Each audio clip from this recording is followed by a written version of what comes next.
Hi, I'm Mary Ellen, better known as Prepper Potpourri, and for those of you that watch my channel, you know I love to can, but I also preserve a lot of my garden harvest by freezing. You know, I have to admit, I really don't like the taste of canned string beans. I really prefer them frozen.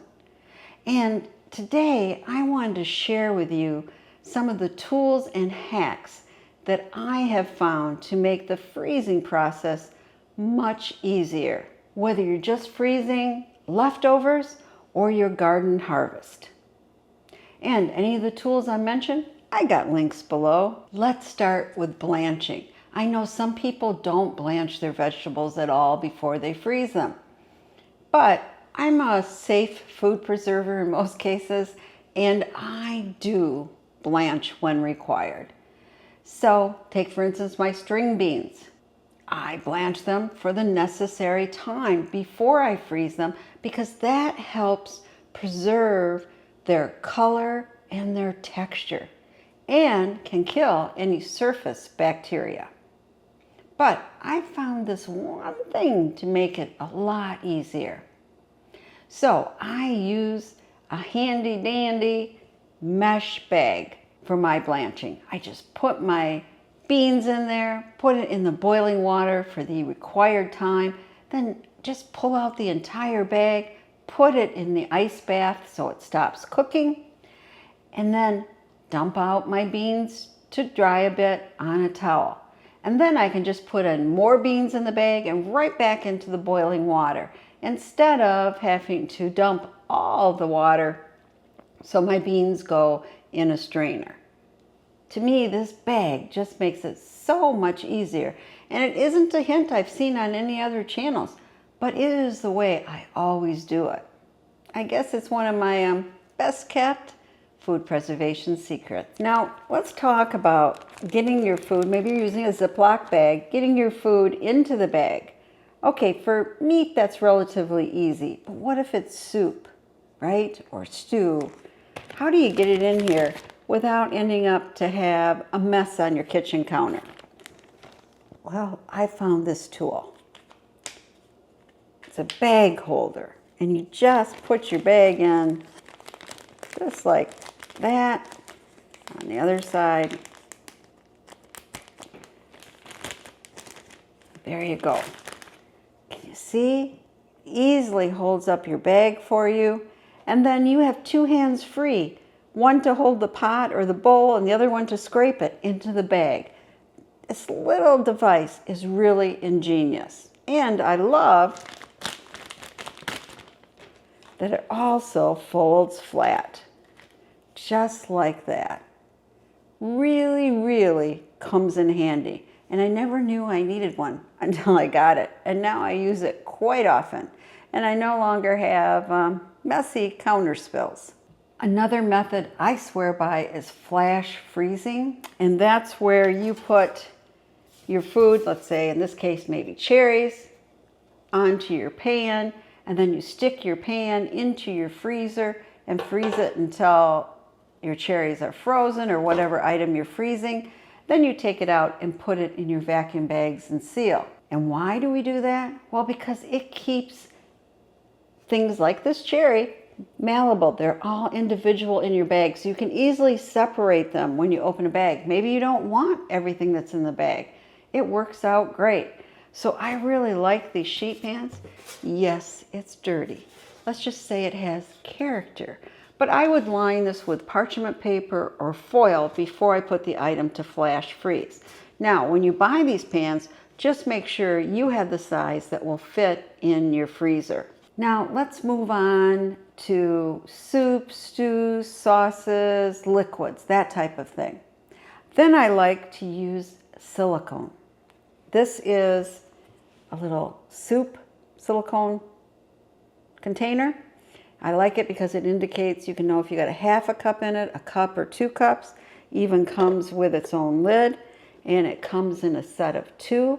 Now what I do is when I have leftovers, I freeze them in here, but then I'm going to easily go like that, pop them out, and then put them in a vacuum bag and freeze it So I can reuse these whenever I need them. And I also do that with milk because I'll buy milk for a recipe and neither my husband and I drink milk.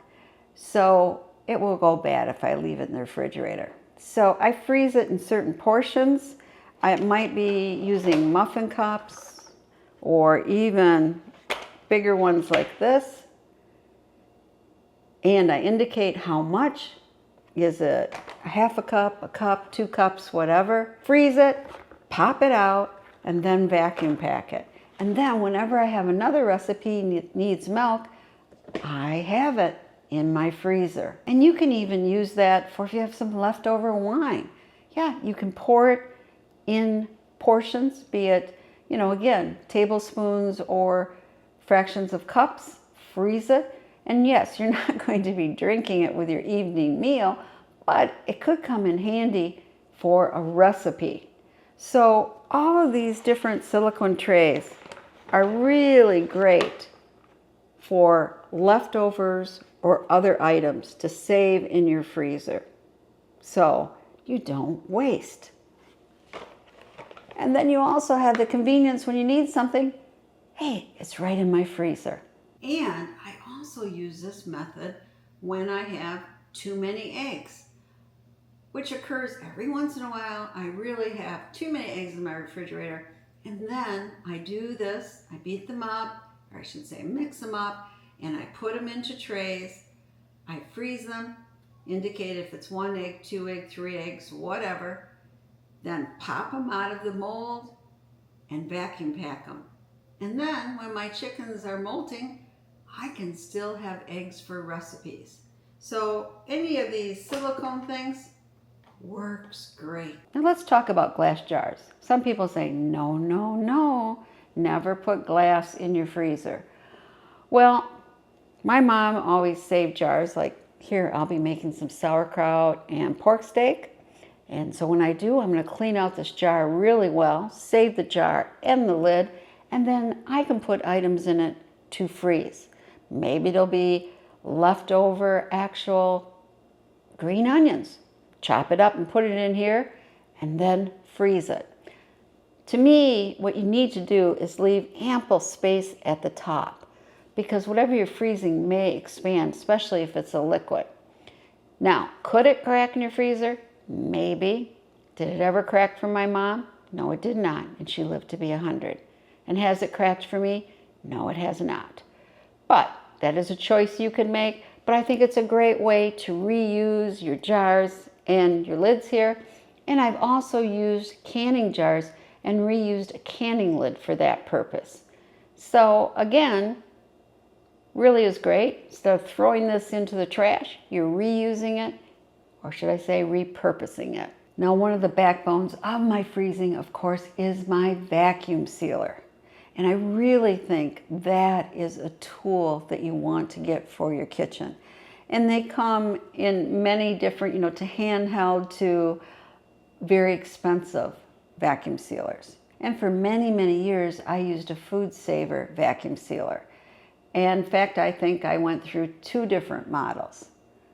But it was always more of a problem if I wanted to vacuum pack something that was liquid. I'd have to freeze it first, then put it in the bag and vacuum pack it. Well, now I have a WeVac chamber vac, and I don't have to do that. It even seals liquids. I mean, it is amazing. You can just seal any liquid without making a mess. And to me, the seal is even stronger to give you a longer freezer life. But chamber vacuum sealers are on the expensive side.